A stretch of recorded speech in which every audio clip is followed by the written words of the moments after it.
Hey, on our way to today's activity, Woohoo. just walking through the streets to take you to the place where, actually two places today, where we're going to show you some fun ways, you're going to about to walk into something, where we're going to show you some fun ways to interact with your kids outdoors. Yeah. See you when we get there, yeah? Yep. Dodging the rain. Dodging the rain But today. the rain don't stop us. No, exactly. It's suddenly cleared up and got really hot. All right, we'll see you when we get there. So we've brought you to this little park with a playground, but we're going to use a playground a little bit differently. Often when we bring our kids to a playground, we just go, off you go, and that's it, right? And they make up their own fun. But today we're going to show you a different way to engage with it. So we're going to make up an obstacle course. And the way that we're going to do it is I'm going to first tell you about where I want you to go, so make up a route for you to take. Then I'm going to show you where I want you to go, and then you do it and I'll time you doing it. Okay, so three steps. I tell you, I show you, and then you copy and I time you. All right, so I'm just going to do 5 points of contact, 5 things to remember. So that it's not too complicated, and then of course with your kids, if that's too easy, make more things. So what I want you to do, Ed, is this. I want you to first go up to this and touch the 1, 2, 3, the 4th red marker. Then I want you to go across the net from between those 2 posts to between those 2 posts. Somehow make your way over there. Then I want you to run around that tree over there. So that's 3 things. Then I want you to pick up 5 of these seeds that are all over the ground. And then I want you to come over here, hang off this branch or touch it, or hang off it in some way. Now that's not going to work because you're holding the 5 things. So what I want you to do then is come around the side of the tree, and there's a little bowl over here. Put those 5 seeds over in that bowl, and then hang off this branch with your feet not touching the ground in some way. So it can be like that or whatever. All right, so that's the course. So I'm just going to quickly run through it and show you. So 1,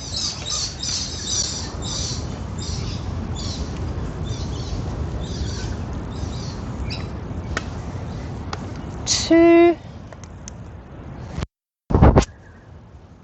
what was number 3? Run around the tree, full circle around the tree, pick up 5 seeds, put them in the bowl,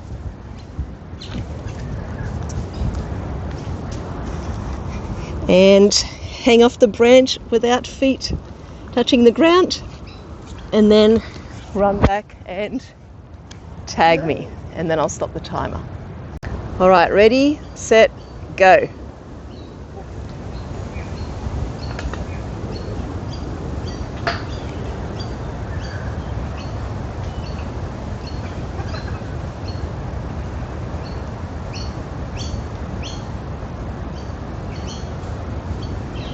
So you can see how Ed's had to remember all of those things, right? All the things that I said.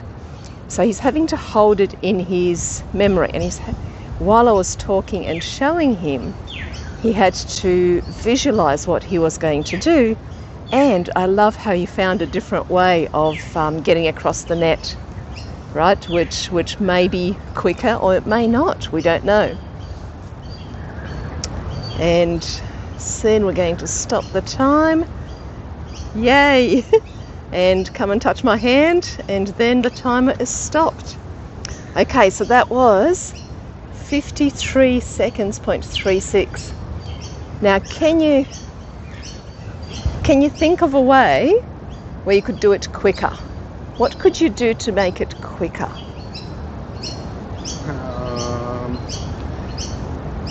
I don't know, I got stuck in the net. All right, do you think you can go quicker? Do you want another go? All right, go.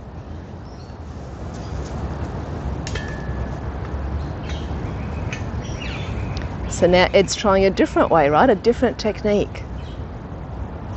So again, he had to visualize, he had to think about what was it that slowed him down. So there's a lot of, again, visualizing, but also analyzing and assimilating the learning as he goes, right? Now he's stuck looking for another seed. There we go, and this time runs in, pops them in.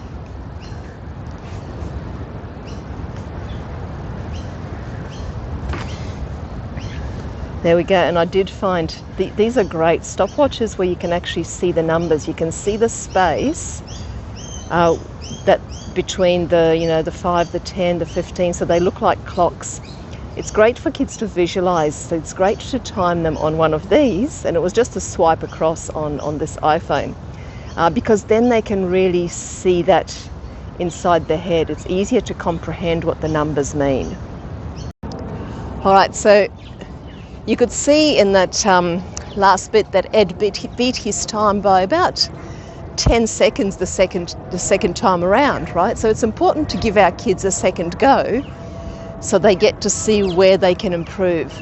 Yeah, and it's really important that you give your kids a chance to set an obstacle course for you and you participate as well. That's right. Now another thing I was going to mention is this, that they say that in human memory we can only hold 7 things at a time. Now that is true if those things aren't connected, but we can bunch things up. So we can remember 7 numbers at a time, or we can remember 7 lots of numbers. Okay, we can remember 7 steps at a time, or we can remember 7 lots of things that we're engaging in. So this type of thing, obstacle courses, are a great way to teach our kids how to bunch things up. For example, even though there was 5 steps, you could really bunch them into 2 steps, the bit that was, or 3, the bit that was on the playground equipment, then running around the tree, and then the bit with the seeds and hanging off the second tree, right? So it's a great activity for actually training memory, believe it or not. And discovering our learning styles as well. Like some people are very auditory and listen to instructions. Some people are very visual and see the demonstration. That's right. And also, what helped you get quicker? So that was like 20% quicker the second time. What did you do? Experience. I just felt into where I slowed down and tried a different method. So experimentation through my previous experience. All right, we're here at our local football field and we've come away from a playground just to show that you can create an obstacle course anywhere, out of anything really. It's just setting a series of sequential tasks using physical activity. That's fun, and yeah, just getting out of the house and setting this thing up has, been a great thing to do today, just to be out and about. Can't wait to see what you set for me. I'm a little bit scared. Yeah, I'd be very concerned. All right, let's see. All right. Whenever you're doing a timed activity, and it's fun to time ourselves, kids love the challenge. If we're using a moving hand rather than spinning numbers, it gives a lot more meaning to the passing of time. The spinning numbers don't mean a lot to us, but as we watch that hand move for a 5-second period, it brings it into context, and it makes it more meaningful. Exactly, it gives it a visual meaning, so it gives them an experience that then puts meaning on the actual numbers. They can see the space between the numbers, which actually develops mathematical activities, mathematical skills, believe it or not. Okay, Beata, your challenge is to run down these steps carefully so you don't fall, through the hole in the fence, along the bench seat on the other side, which you can't quite see from here, getting to the end, running back around through the gap in the fence, touching that grey pole in the middle on the top, and then going up those bench seats, and then coming back down but going under the seats that are sticking up, and then running around the concrete path, back up the steps to give me a high five at the top. Well, I've got a question. So when I'm going through that fence there, Yes? does it matter which way I go? Do I have to go over, under, in the middle, or can I choose? You have to go through the middle. Okay, Yep. I'll demonstrate the course for you if you like. cool. Okay, let me give you a demo.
Light of it, just make it good. What I would do is actually ask my kids and say, what do you think happened? Why do you think it was different the second time around? You know, so that they're reflecting and that they can bring their own Absolutely. answers to the surface as Yeah. well. Yeah. So sometimes you can give them a bit of an excuse, you know, if they're already in a bit of a funk or something about it. Yeah. But I find that them exploring it and talking about why that might have been, you get to learn a lot about how they work, how their mind is working, and also they get to get a bit of insight, and often that's enough to get them out of the funk of not having done as well the second time. Yeah. So we're going to walk home in the rain, but yes, do get out there no matter what the weather is. You know, just make sure you do it, because getting wet is fun and kids love playing in puddles, right? Let's go Yeah, play in for sure. puddles. Yeah, absolutely. Let's do it.